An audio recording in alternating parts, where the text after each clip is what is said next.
શ્રીરામ જય જય રામ. શ્રીરામ જય જય રામ. જેમના લોહીનું ટીપે ટીપું પરમાત્મા માટે વપરાઈ ગયું હોય તેવા સહજ સરળ સાત્વિક વ્યક્તિઓ એટલે સંત.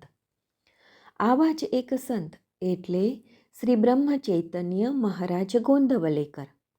ઈસવીસન 1845થી 1913 સુધી તેમનો જીવનકાળ ગણાય છે. શ્રી તુકામાઈ મહારાજના ગુરુ હતા.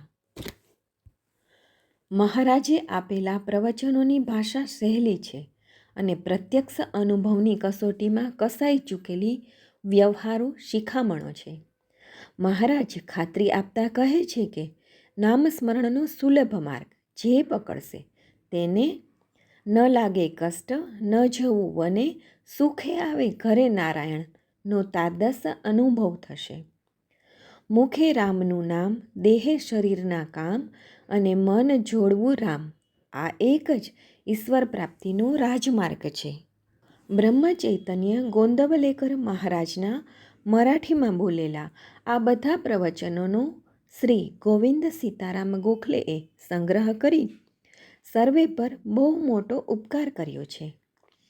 મરાઠી ભાષાના પ્રવચનોનો ગુજરાતી અનુવાદ પ્રાધ્યાપક હર્ષદ ઉપાધ્યાયે કર્યો છે. વર્ષના દરેક દિવસ માટે એક નવા શીર્ષક સાથે ક્રમમાં દરરોજ એક પ્રવચન આ પુસ્તકમાંથી રજૂ કરવામાં આવશે. આજે 21 જાન્યુઆરીનું પ્રવચન સાંભળીએ, જેનું શીર્ષક છે નામનો અનુભવ. નામથી કઈ રીતનો અનુભવ આવે?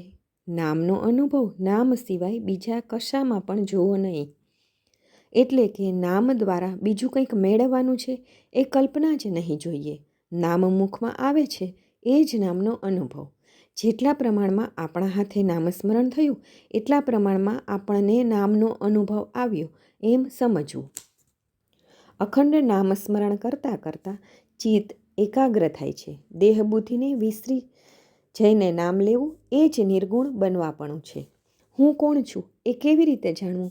હું કોણ છું એ જાણવાને માટે સ્થૂળથી એટલે કે વાચાથી જ નામ લેવાની શરૂઆત કરવી અને તે નામ અખંડ લેવાનો પ્રયત્ન કરવો. પછી તે મનમાં ને મનમાં ચાલવા લાગે છે. શરૂઆતથી જ પ્રયત્નપૂર્વક મનને નામનું વલણ લગાડવા પાછળ પડવું નહીં, કારણ કે ખૂબ જ અઘરું છે. નામ લેતા લેતા દેહ વિસરાઈ જાય એટલે પછી હું કોણ અને દેવ કોણ એ આપોઆપ સમજાય છે. ભગવાનના નામનો છંદ લાગ્યો કે દુઃખનું ભાન ઓછું થતું જાય છે.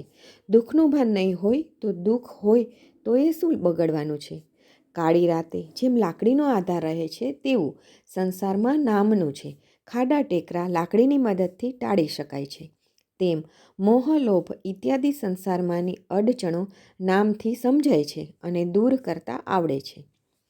દેવતાની પાસે ઘીને મૂકતા જ જેમ તે પીગળવા માંડે છે તેમ નામની સગડી પાસે રાખી કે અભિમાન પીગળવું જ જોઈએ. એ જ નામનો અનુભવ. પણ લોક નામને વિશે સાંભળવા માંગતા જ નથી. જો કોઈ તે સાંભળે છે તો તે મન પર લેતા નથી, તેનું મનન કરતા નથી અને મનન કરતાં જેમને ગળે એ વાત ઉતરે છે તે તેમ છતાં પણ નામ લેતા નથી. અડચણો હોવા છતાંય નામ લઈ શકાય છે. એટલે નામસ્મરણ નહીં કરવા બદલ બહાના કાઢવા નહીં. બહાના કાઢ્યા કે એમાંથી અપ્રમાણિકતા ઉત્પન્ન થાય છે. અપ્રમાણિકતામાંથી આળસ નીપજે છે અને આળસથી સર્વનાશ થાય છે. આપણે રોજ ઉઠતા વારને ભગવાનનું સ્મરણ કરવાનો નિયમ રાખવો.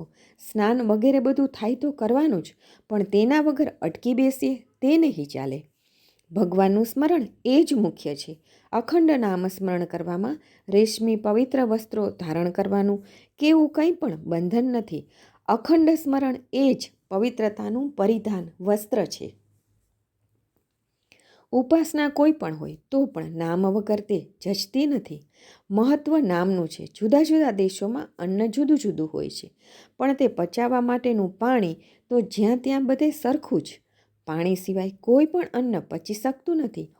તે પ્રમાણે ઉપાસનારૂપી અન્ન પચાવવા માટે નામરૂપી પાણી જરૂરી છે. એટલે નામને મહત્ત્વ આપીને સતત લેતા રહેવાનો અભ્યાસ કરવો. ગમે તેવો પ્રસંગ આવે તોય નામસ્મરણ છોડવું નહીં.